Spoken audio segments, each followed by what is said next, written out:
Bonjour à tous et bienvenue sur boursicoté.com pour cette nouvelle analyse technique Forex et matières premières avec une paire de devises euro-dollar qui valide donc le franchissement de cette zone des 1.0635 avec un objectif donc sur la zone de résistance des 1.0780, cette même zone ici qui avait été support avant le franchissement et donc l'accélération du mouvement baissier.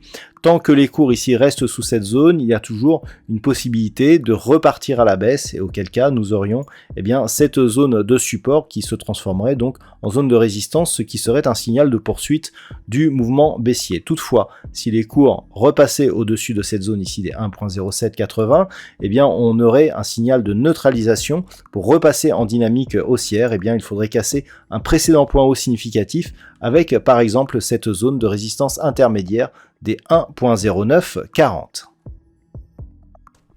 Sur la paire de devises livre sterling contre dollar américain, nous sommes revenus ici dans une zone de range entre 1.2480 et 1.2600. La dynamique reste toujours haussière, on est toujours ici plutôt au-dessus de la moyenne mobile 20 exponentielle. On a validé une ancienne résistance comme nouveau niveau de support et donc on pourrait connaître ici un retournement de tendance majeur si les cours continuaient sur ce mouvement et cassaient cette zone des 1.2600. On avait testé à de nombreuses reprises ici cette zone de résistance. L'accélération ici avait suivi un nouveau point bas significatif de tendance court terme, mais depuis il semblerait que l'on soit sur un retournement de tendance. La prochaine zone de point haut significative étant sur cette zone de résistance, une rupture de ce niveau nous donnerait une réorientation de la tendance court-moyen terme.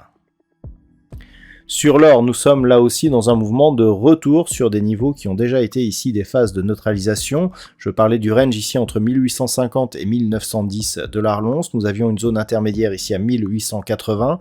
Il semblerait qu'aujourd'hui, la zone ici des 1850 $ l'once ait été confirmée comme niveau de support. Après avoir été résistance ici, il y a eu un franchissement et un retour sur cette zone donc qui a validé cette configuration. Désormais, l'objectif est une poursuite en direction des 1880 $ l'once. Le prochain test pour savoir un petit peu comment se comporte la dynamique moyen terme sera d'observer l'évolution du cours entre 1850 et 1910 $ l'once, sachant qu'une rupture ici des 1910 $ l'once à la hausse nous redonnerait un signal de tendance haussière. Au niveau du pétrole brut léger américain, on est toujours ici dans une phase de neutralisation. La rupture temporaire ici de cette zone des 110 $ le baril n'a pas donné lieu à une reprise du mouvement haussier. Il aurait fallu pour cela casser la zone des 115 $ le baril. Cette cassure n'étant pas intervenue et les cours étant revenus ici sur la zone de support des 104.50, nous sommes toujours ici dans cette zone de neutralisation qui dure depuis maintenant quelques semaines, et ce notamment depuis le point haut ici qui avait été marqué au-delà des 125 $ le baril. Donc pour l'instant, on reste ici dans cette zone de consolidation horizontale, mais le fond de la tendance moyen-long terme reste orienté à la hausse. Et puis enfin sur le Bitcoin, on reste ici au contact de la zone des 30 000 $ pour un Bitcoin. On savait au vu de cette configuration hebdomadaire que cette zone des 30 000 $ pour un Bitcoin était une zone majeure. Toutefois, on ne perçoit pas de tentative ici de rebond technique, alors même que l'on a franchi cette zone des 36 300 $ pour un Bitcoin. Il semblerait donc que l'on soit en train de préparer une cassure de cette zone majeure donc de support.